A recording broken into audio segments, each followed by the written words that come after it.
No Everest, é assim que o sucesso se parece. O tempo está estável, as cordas estão fixas, o cume está próximo e a fila está andando.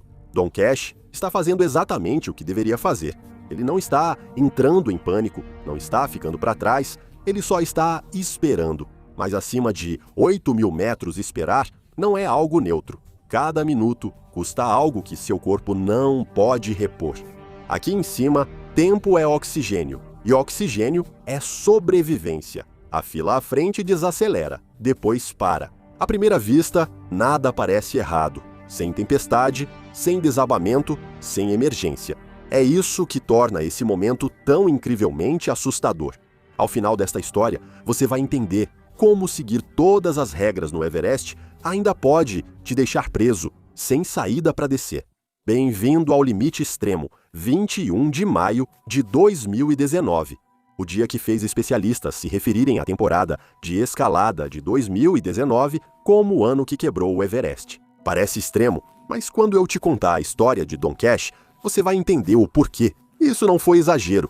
Don era um executivo de vendas de 55 anos de Sandy, Utah. Ele cresceu como um garoto de fazenda em Novelty, Ohio, e mesmo quando criança, Don já era diferente. Aos 15 anos, ele já tinha comprado uma moto de trilha, um Fusca e uma caminhonete com o próprio dinheiro. Mesmo adolescente, Don sempre foi independente, sempre pensando no próximo negócio. Depois do ensino médio, Don serviu uma missão SUD em Taipei e Auckland. Ali ele desenvolveu ética de trabalho e disciplina. Quando voltou, ele se formou em marketing com especialização em chinês pela Universidade de Utah e, enquanto estava lá, conheceu sua futura esposa, Monette Clayton. Eles se casaram em 1986 e, ao longo dos 33 anos seguintes, construíram uma vida juntos, 4 filhos, 3 netas e um lar. Em Sandy, uma vida simples, que não lembra em nada as montanhas. Ele até subiu na carreira corporativa, passando de um sucesso incrível em vendas de tecnologia, aumentando as receitas das empresas para centenas de milhões de dólares, até se tornar vice-presidente de vendas internas globais na BMC Software. Seu lema pessoal era simples: meu sucesso vem do sucesso dos outros. E todos que trabalharam com ele diziam a mesma coisa. Don fazia você acreditar que podia conquistar qualquer coisa, mas em algum momento, Don se apaixonou pelas montanhas. Depois que começou a escalar, não conseguiu mais parar. Ele estabeleceu uma meta para si mesmo: escalar os 7 cumes, o pico mais alto de cada continente, um contraste completo com sua vida cotidiana. No início dos anos 2000, ele chegou ao topo do Kilimanjaro, na África, com 5.895 metros depois, o Aconcagua, no sul, depois o Elbrus, na Europa, e a Pirâmide Carstens, na Oceania. Em janeiro de 2019, Don já havia alcançado o topo de 6 dos 7 cumes, mas a jornada dele para conquistar esse recorde é, sinceramente, uma das mais brutais que já pesquisei. Por exemplo, no Denali, no Alasca, o pico mais alto da América do Norte. A subida de Don até o topo demorou muito mais do que deveria, porque Don não era um atleta nato. Ele não era rápido, mas tinha outra coisa. Seu filho Tanner mais tarde descreveria o estilo de escalada do pai assim: ele não é um cara rápido, mas nunca para. Ele se esforça muito. E no Denali, essa determinação o levou ao topo, mas também o manteve lá por tempo demais. Quando ele começou a descer, o dano já estava feito. A gangrena já havia atingido 3 dedos da mão direita dele. Os médicos depois tiveram que amputar. A maioria das pessoas veria isso como um sinal da montanha e repensaria. Talvez buscar um hobby mais seguro, mas não Don. Ele mandou fazer próteses de reposição e as usava em uma corrente no pescoço, como um assunto para conversa. Ele transformou a amputação em uma piada, como prova de que nada podia pará-lo depois de perder os dedos. Ele dizia para as pessoas: pelo menos eu cheguei ao topo. Em janeiro de 2019, apenas 4 meses antes do Everest, Don escalou seu 6º cume, o Monte Vinson, na Antártida. Com 4.892 metros de altitude, é o pico mais alto do continente e uma das montanhas mais remotas da Terra. Um alpinista chamado Peter Lowry, do Colorado, estava nessa expedição. Ele e Don dividiram uma barraca durante a escalada. E no Vinson, aconteceu de novo. Dessa vez, o congelamento atacou o nariz de Don. Peter observou enquanto o tecido começava a morrer. Depois, ele contou que Don se despediu do próprio nariz e seguiu escalando. O padrão era claro. Don se forçava além dos próprios limites, seu corpo pagava o preço, e Don simplesmente ignorava e continuava em frente. Isso não era imprudência, era o que precisava ser feito. Quando perguntavam se ele tinha desejo de morrer, ele respondia com convicção: na verdade, é o oposto disso. Eu tenho desejo de viver. Eu quero viver minha vida ao máximo. E às vezes isso inclui um risco calculado. A vida é curta, sem arrependimentos. Quando Don voltou de Vincent, no final de janeiro de 2019, ele estava sem uma parte do nariz, mas ele havia completado seu 6º cume. Faltava uma montanha, o Everest. Esse era o pico final, a coroação de tudo pelo que ele trabalhou. E Don estava determinado a terminar o que havia começado. Então, em janeiro de 2019, Don fez algo notável. Ele pediu demissão do cargo de vice-presidente na BMC Software, após 25 anos, subindo na hierarquia corporativa. Ele largou tudo para escalar a montanha mais alta da Terra. Chegou a anunciar um sabático de 5 meses no LinkedIn e colocou como novo cargo diretor executivo de montanhismo. O plano dele era simples: Vincent em janeiro, Everest em abril e maio. Depois voltar em junho e começar o próximo capítulo da carreira. Don achava que o plano era a prova de falhas. Ele não fazia ideia do que o sistema reservava para ele. Pequeno desvio nesse trem do caos. Toda semana no Patreon eu compartilho algo mais profundo, um vídeo exclusivo, uma análise do que realmente aconteceu ou uma história pessoal que eu não coloco no YouTube. Se quiser ir além dos bastidores comigo, junte-se à comunidade Extrema no Patreon. Te vejo lá, para saber o que ocorreu com Don. Você precisa entender o que ocorreu no Everest em 2019. Não foi só mais uma temporada de escalada, mas o ano que especialistas chamam de o ano em que o Everest quebrou. Primeiro, havia simplesmente pessoas demais. O Nepal havia emitido um recorde de 380 e uma permissões de escalada para estrangeiros naquela primavera. Cada permissão custa $11 mil, ou seja, o governo nepalês arrecadou 4,2 milhões de dólares apenas com essas taxas. Você deve estar pensando, eles têm padrões, certo? Precisa provar que está qualificado para escalar a montanha mais alta da Terra? Veja o que era necessário para obter uma permissão em 2019, $11 mil e um atestado médico comprovando boa saúde. Nenhuma prova de que você já escalou uma montanha antes. Nenhuma exigência de que você já tenha chegado ao topo de alguma. Tudo o que você precisava era de um médico assinando um papel dizendo que você não teria um ataque cardíaco. E o dinheiro, é claro. Então você tinha 380 e uma pessoas com permissões, mais todos os seus sherpas e guias. Isso dá milhares de pessoas na montanha. Mas fica pior porque no começo de maio, um ciclone inesperado varreu o Himalaia. Isso fez com que as equipes responsáveis por fixar as cordas se atrasassem, obrigando expedições prontas a esperar. Todo mundo ficou acumulado no acampamento base, observando o clima, gastando tempo, dinheiro e oxigênio. Após a tempestade passar e o clima melhorar, as previsões mostraram algo preocupante. Só haveria 5 dias com ventos suficientemente calmos para tentar alcançar o cume com segurança. Para comparação, 2018 teve 11 dias consecutivos de bom tempo e ainda assim houve incidentes. Em uma temporada normal, as expedições podem se espalhar. Algumas equipes vão mais cedo, outras vão mais tarde. Todo mundo tem sua chance sem aglomeração. Mas em 2019, todo mundo teve que ir ao mesmo tempo e isso foi um grande problema. O lance de escalar o Monte Everest é que não é como subir uma montanha comum onde se pode só caminhar até o topo. O trajeto é basicamente uma trilha em fila única. Na maioria dos lugares, há trechos onde só uma pessoa pode passar de cada vez. Você se prende às cordas fixas e espera a sua vez. Em um ano normal, Isso era basicamente um pequeno incômodo. Talvez 50 ou 60 pessoas tentem chegar ao cume em um dia de bom tempo. Você espera um pouco, avança, espera, avança. É devagar, mas está andando. Mas em 2019, havia mais de 320 alpinistas tentando chegar ao cume, na mesma janela de tempo apertada. Foi a tempestade perfeita. Mas Don não sabia disso. Ele acreditava que estava em boas mãos, e essa crença lhe custaria a vida. Então, o que fez Don ficar tão confiante? O que fez ele acreditar que o sistema o protegeria? A resposta é simples. Ele fez o dever de casa, contratou profissionais, seguiu as regras. Don já havia estado nos Himalaias antes. Em 2009, 10 anos antes de sua tentativa no Everest, Don levou sua esposa e seus 4 filhos ao acampamento base do Everest. Juntos, eles percorreram 17 mil pés, para que pudessem ver a montanha, para que pudessem entender o que Don tentaria algum dia.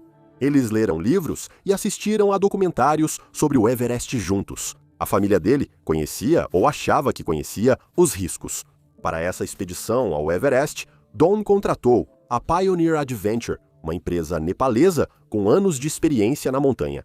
Não era o serviço mais premium disponível, mas também não era o mais barato. Ele pagou cerca de $5.000 pela escalada. Seus guias eram Lakpa Nurbu Sherpa e Pasang Tenzin Sherpa. Ambos eram alpinistas experientes e profissionais que já haviam alcançado o cume do Everest várias vezes na noite anterior à partida para o Nepal. No início de 2019, Don escreveu uma última entrada em seu diário de gratidão. Ele escreveu: "Hoje sou grato pela minha família. Caso esta seja minha última entrada de gratidão, porque algo ruim aconteceu no Everest. Quero que todos saibam o quanto amo minha esposa, meus filhos e toda a minha família e amigos. Tive uma vida maravilhosa. Deus me abençoou. Não tenho arrependimentos. Vejo vocês em breve." Don havia feito as pazes com a possibilidade de morrer no Everest. Ele entendia os riscos. Avalanches, fendas, tempestades, a zona da morte. Mas o que estava prestes a acontecer com Don era algo que ninguém poderia ter imaginado. 21 de maio de 2019 à noite. Acampamento 4, no South Col, 8.000 metros acima do nível do mar. Don estava do lado de fora de sua barraca, conferindo seu equipamento uma última vez. Máscara de oxigênio, lanterna de cabeça, baterias extras ao seu redor. Outros alpinistas faziam o mesmo. O ar era rarefeito lá em cima. Cada respiração parecia rasa, incompleta. Essa era sua escalada final ao cume para completar uma busca de 10 anos. Don olhou para a montanha e o que viu deveria ter sido reconfortante. 150 lanternas serpenteando pela montanha na escuridão, empilhadas umas sobre as outras, como uma linha brilhante desaparecendo no céu negro. Todas aquelas pessoas, todas aquelas equipes, todos aqueles guias. Ele não estava sozinho, parecia seguro, organizado. Depois das 18 horas, Don conectou-se ao seu oxigênio, ajustou sua mochila e começou a escalar com seus guias Lakpa Nurbu e Pasong Tenzin. O avanço final, em direção ao cume, havia começado. O plano era simples: escalar durante a noite, chegar ao cume por volta do nascer do sol e descer com bastante luz do dia. Uma subida ao cume dura de 8 a 10 horas ida e volta, limite suportado pelo corpo na zona da morte. Don agiu exatamente como seu filho Tanner descreveu. Devagar e sempre, mas nunca para. Um pé na frente do outro, subindo pela escuridão, mas enquanto subia, ele começou a encontrar algo que piorou tudo. Aquela fila que ele viu antes do ataque ao cume. Houve engarrafamento nas partes técnicas, onde alpinistas precisavam se prender às cordas fixas e avançar um por vez. As pessoas estavam esperando, simplesmente paradas ali, a 8.200 metros, a 8.500 metros, esperando a vez de avançar, enquanto o oxigênio delas ia acabando. Lá em cima, oxigênio é tempo. No degrau de Hillary, uma parede de rocha quase vertical, de 24 metros logo abaixo do cume, era ainda pior. Esse trecho estreito só permitia a passagem de um alpinista por vez. Os alpinistas que subiam tinham que esperar os que desciam, e os que desciam tinham que esperar os que subiam. Os atrasos chegavam a 2 horas, às vezes até mais. E enquanto Don esperava, o sol continuava subindo. O céu passava do preto para o azul profundo, depois para o laranja e, por fim, para a luz do dia. Quando a fila finalmente começou a andar de novo, já tinham se passado horas. Alguns alpinistas desistiram, mas Don continuou subindo porque o cume estava bem ali, a apenas algumas centenas de metros. E finalmente, por volta das 5h30 da manhã, do dia 22 de maio, enquanto o sol nascia sobre o Himalaia, Don Cash finalmente alcançou o cume do Monte Everest a 8.848 metros acima do nível do mar, o ponto mais alto da Terra. Anos de sonhos finalmente se realizaram. Imediatamente, Don pegou seu telefone via satélite com as mãos trêmulas. Sua respiração vinha em arfadas curtas através da máscara de oxigênio. A conexão chiou quando seu filho, Tanner, atendeu, e a voz de Don estava cheia de pura alegria. Sou tão abençoado por estar na montanha sobre a qual li nos últimos 40 anos, Don devia estar emocionado e, sinceramente, não é difícil entender o porquê. Porque você consegue imaginar 40 anos lendo sobre essa montanha, décadas olhando fotografias, meses sonhando em ficar no topo do mundo, 6 cumes conquistados, 3 dedos perdidos, parte do nariz se foi. Tudo isso levou a este momento. Este era o ápice, a linha de chegada. Tudo o que ele sacrificou, tudo pelo que trabalhou, tudo o que acreditava sobre viver a vida plenamente valeu a pena. Don desligou o telefone e olhou ao redor. Os Himalaias se estendiam em todas as direções abaixo dele. O céu estava limpo, o sol estava nascendo. Ele conseguiu. Ele pegou sua câmera, começou a tirar fotos, as bandeiras de oração tremulando ao vento, a vista em todas as direções bem ali. Enquanto ele tirava essas fotos, as pernas de Don cederam. Ele caiu para frente na neve, no topo do mundo, sem qualquer aviso.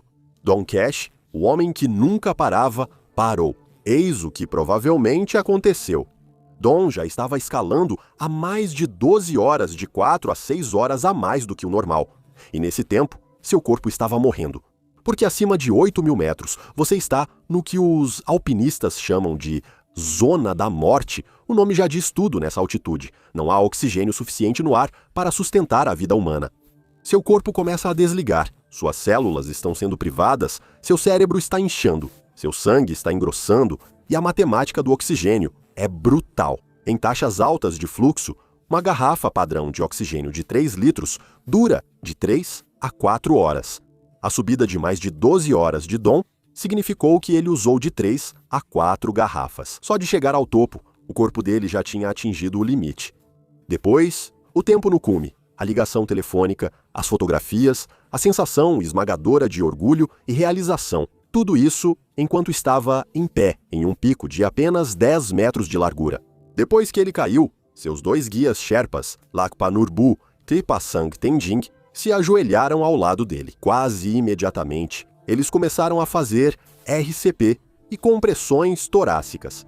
A 8.848 metros de altitude, onde o ar é tão rarefeito, seus pulmões queimam a cada respiração.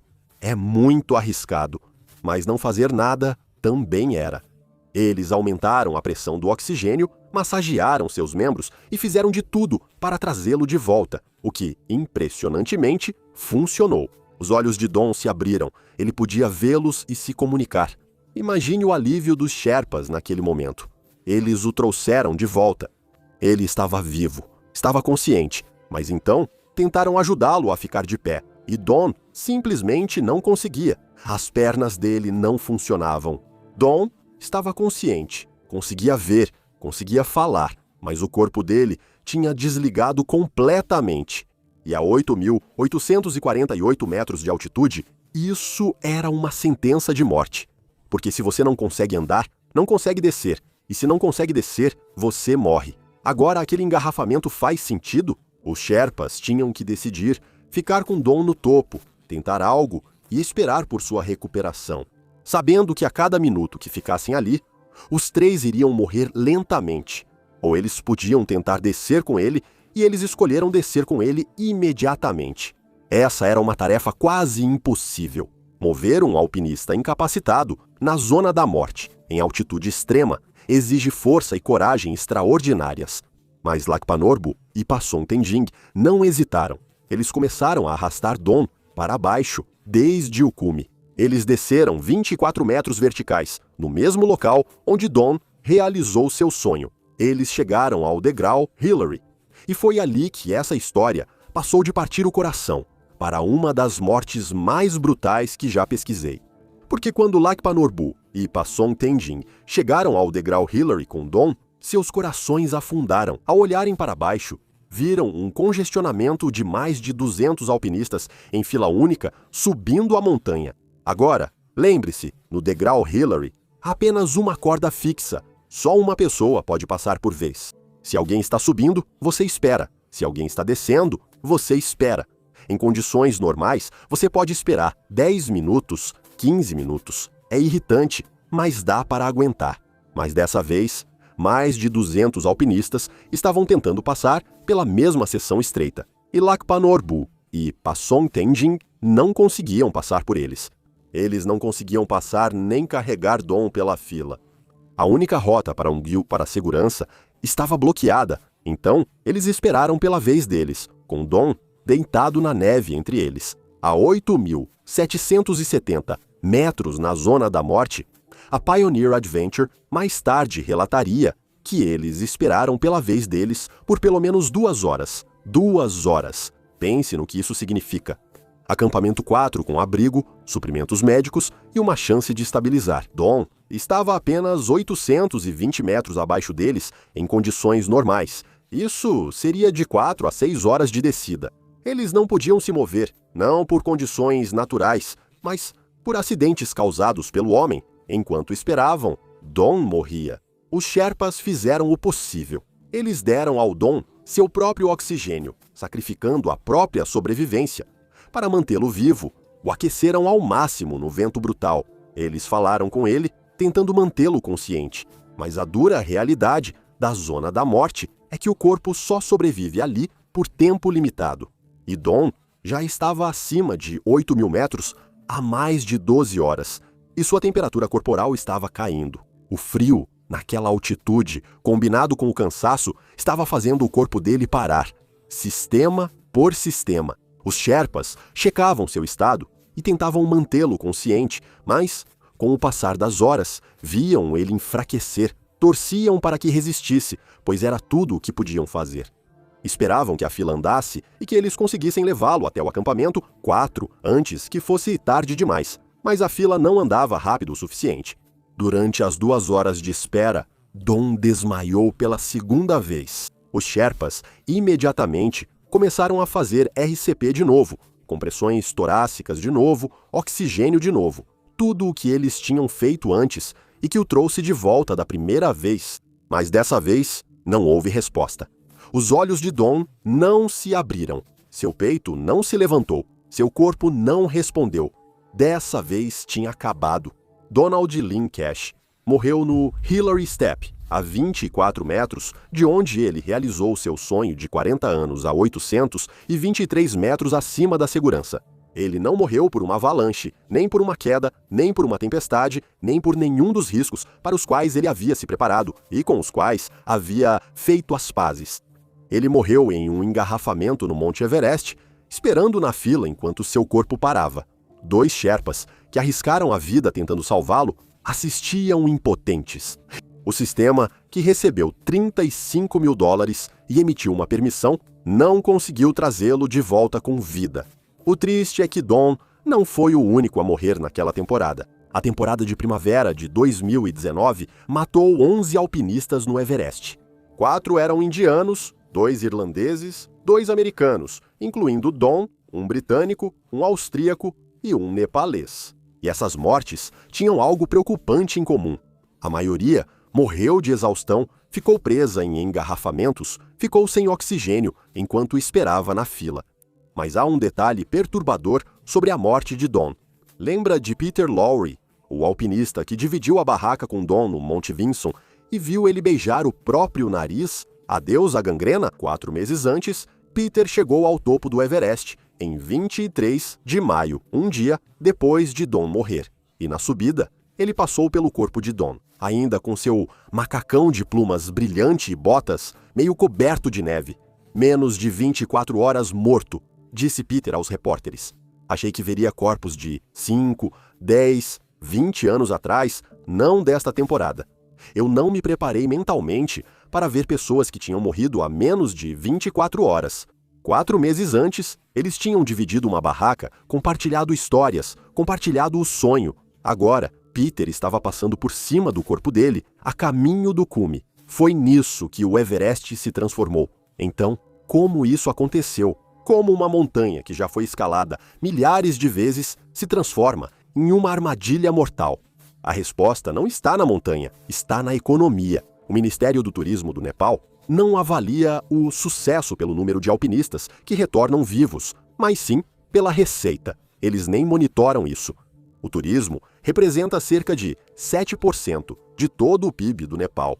São de 40 mil a 50 mil trabalhadores sazonais cujos meios de subsistência dependem do Everest. O governo do Nepal arrecadou 4,2 milhões de dólares com permissões em 2019, mas isso é só o começo. Os alpinistas gastam dinheiro com guias, equipamentos, carregadores, comida e hospedagem. O impacto econômico total chega a centenas de milhões de dólares. Então, quando perguntam por que o Nepal não impõe regras mais rígidas, a resposta é simples: eles não podem arcar com isso. Cada nova restrição custa dinheiro ao país. Cada alpinista que eles recusam é uma receita perdida. E para um país onde a renda anual média é em torno de 1.500 dólares, essa não é uma escolha que eles podem fazer facilmente. Esse problema aparece em como o Nepal aplica suas regulamentações, ou melhor, como não aplica. Após as mortes de 2019, o Nepal anunciou novas regras. Os alpinistas teriam que provar que já chegaram ao topo de montanhas acima de 18 mil pés, e as empresas de guias precisariam de 3 anos de experiência organizando expedições em alta altitude. Parecia impressionante, sério, como se o Nepal finalmente estivesse levando a segurança a sério. Mas alguns especialistas chamaram isso de teatro regulatório, propostas feitas para parecer ação sem realmente mudar nada. Eles estavam certos. A proibição de escalada solo foi introduzida em 2017, depois reintroduzida em 2019, depois novamente em 2023 e mais uma vez em 2025. Requisitos de experiência que nunca foram aplicados foram propostos várias vezes, mas nunca foram aplicados. O padrão é claro: a cada poucos anos acontece uma tragédia, depois vem a indignação, depois promessas, depois tudo volta ao normal e em seguida mais mortes. A temporada de 2020 foi cancelada por causa da 19. Quando a escalada foi retomada, em 2021, o Nepal emitiu mais de 400 permissões. Em 2023, eles emitiram um recorde de 478 permissões. Entre 17 e 18 pessoas morreram naquela temporada mais do que em 2019. O sistema que matou Don Cash ainda está funcionando exatamente do mesmo jeito. O corpo de Don continua no alto do Everest. O resgate custaria de 40 a 70 mil dólares. Também custa a vida de 10 Sherpas arriscando suas próprias vidas. A família dele optou por não tentar. De acordo com o obituário de Don, ele pediu que seu corpo permanecesse na montanha. A família nunca processou a Pioneer Adventure nem culpou os guias publicamente. O irmão de Don enviou uma mensagem ao Nepal, pedindo que Norbu e Tenzing saibam da profunda gratidão da família pelo esforço heróico para salvar Don. A graça da família é bonita, mas aqui está o que a graça deles não pode mudar. Don fez as pazes com a ideia de morrer no Everest. Ele escreveu sobre isso em seu diário.